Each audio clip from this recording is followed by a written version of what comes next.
What's going on, everybody? Welcome back to the channel. In today's video, I'm going to show you guys 6 super clutch ways to spice up your beats. Forgive my hair. I actually went to the barbershop and they were closed. I had my appointment set up and everything. It happens to everybody, so I'm gonna keep a hat on for most of this video, so don't clown me. But yeah, these are 6 different things that I personally do in every beat that I always check for. They're like my little checklists or guidelines, and they definitely help out, and they make something that sounds stiff to more better sounding. So I promise you, if you guys apply them, you'll go crazy. Trust me. All right, so now to kick this off, the first one is gonna be smoothing your automation points. This will make your drops feel a lot harder. So this is my automation point right before the drop. In this section, I just have gross beat as the intro, and then you already know, everybody does it as well. Everybody also does this. We have the points at the drop. Now listen to how it sounds right now.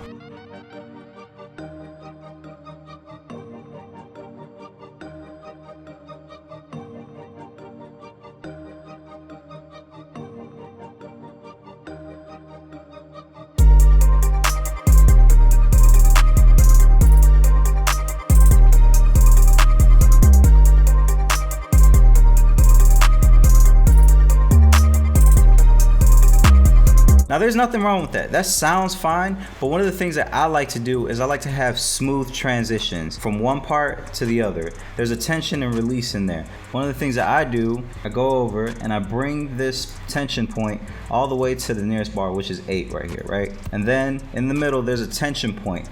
Bring that all the way up to 100. That's gonna create this little slope. It's gonna sound like a smoother transition.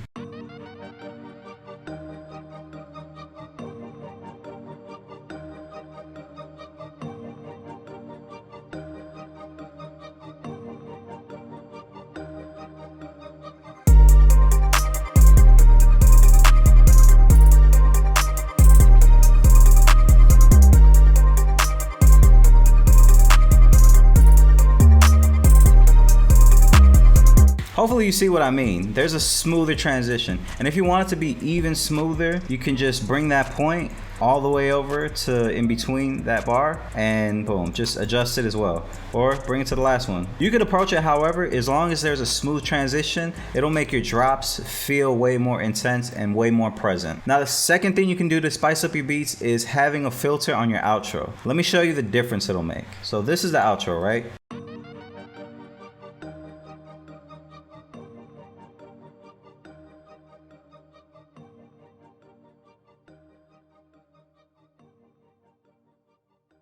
You still hear that? What I'm gonna do is I'm gonna highlight this section. I'm gonna go over to my master mixer, pick the multi-band compressor. Now I know a lot of people don't like this, but I'm gonna show you how to turn it into a filter.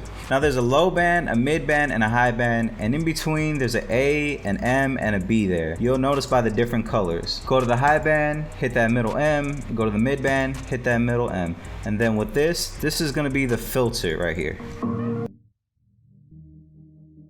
So just find where you like, right? I'm gonna go over to the mix knob and just create an automation clip. And then what I'm gonna do is I'm just gonna do that. Now listen to how it sounds.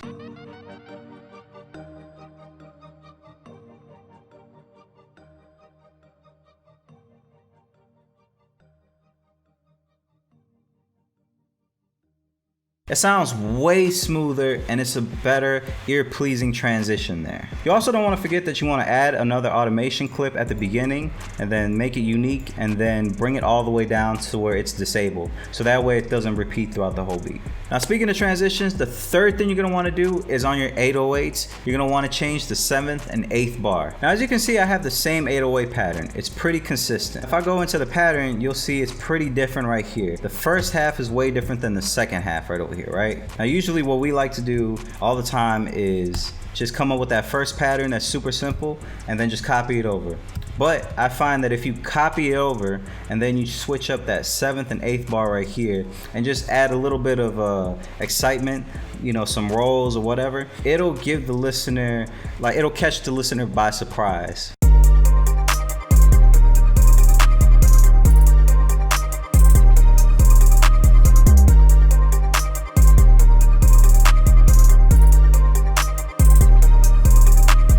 You can have it more like this.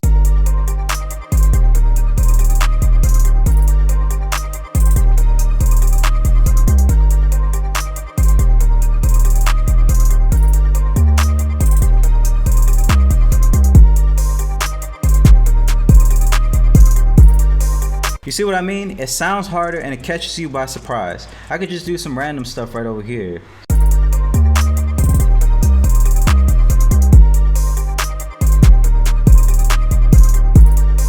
Now the fourth way to spice up your beats is to use hi-hat midis. Now I know we all love using to fill each two steps and just using that and just calling it a day. But I found that if you use hi-hat midis, whether you used it from 6 months ago or even from somebody else, they'll give you a whole bunch of different inspiration and there's a different bounce to it. Now listen to the drums and the whole feel of this when I fill each two steps in with the hi-hats.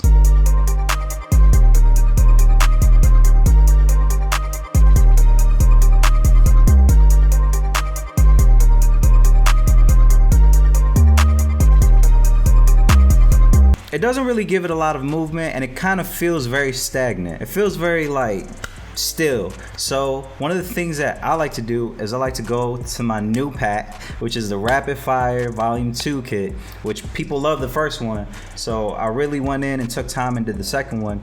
And I threw a hi-hat MIDI in here and it changed the whole thing. So I'm gonna go over to the Rapid Fire pack and I'm gonna go and search for, where is it? Man, there's 50 of them, so it's a ton of different flavors. But I'm gonna use this one called NOLA, which is, you know, New Orleans reference. I'm just gonna copy this over and I'll probably just pitch it up too because the hi-hat is pretty dark. So listen to how it sounds now.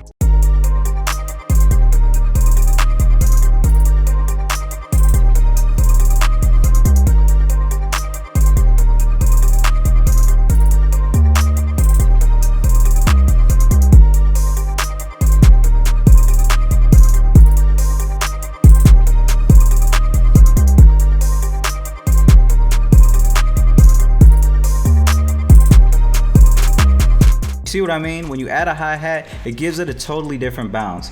And if you want some cheat codes to it, which I was gonna save that for a little video, but I'll show you now though. Place the kicks right after the hi-hat rolls. Those give like the best bounce and it kind of just you'll see. You know what? I want you to try it, and then when you try it, let me know. So just pick up the pack. It'll be down in the description. Also, the artwork is kind of cool because it's Gundam Wing, and that's like one of my favorites. I love like robots and shit like that. So yeah. The fifth thing you can do to spice up your beats is to offset your claps, your snares, and your percussions. Go over to the offset knob and just nudge it maybe 1 or 2. You'll notice a huge difference. The only thing you don't need to offset is your kick and your 808. Those should stay pretty consistent. This is essentially what it's doing. It's just like shifting it just a little bit like this. You don't want to go too much. You don't want to go like this because then it's going to go to a different bar. Unless you're kind of giving that like R&B vibe. Then, you know, when you're doing hi-hats, I definitely recommend that. Or if you're doing like drill stuff, you can do that too. And the fifth thing you can do to spice up your beats is adding looperator to one of your melodies. This is actually some sauce that I came up with right before making this video, and even like upon making this beat. Like I just made this 30 minutes before and I was like, all right, let me make a video about it because I'm very spontaneous when it comes to these things.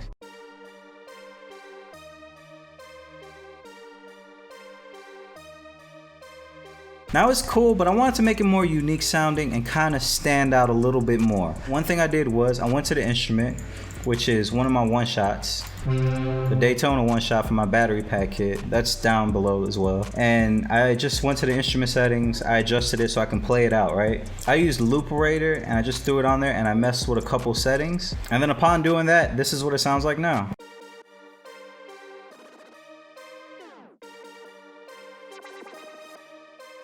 When it starts doing the glitches and stuff, it's like a perfect transition for the drops. When you play it just alone, it sounds really, really dope.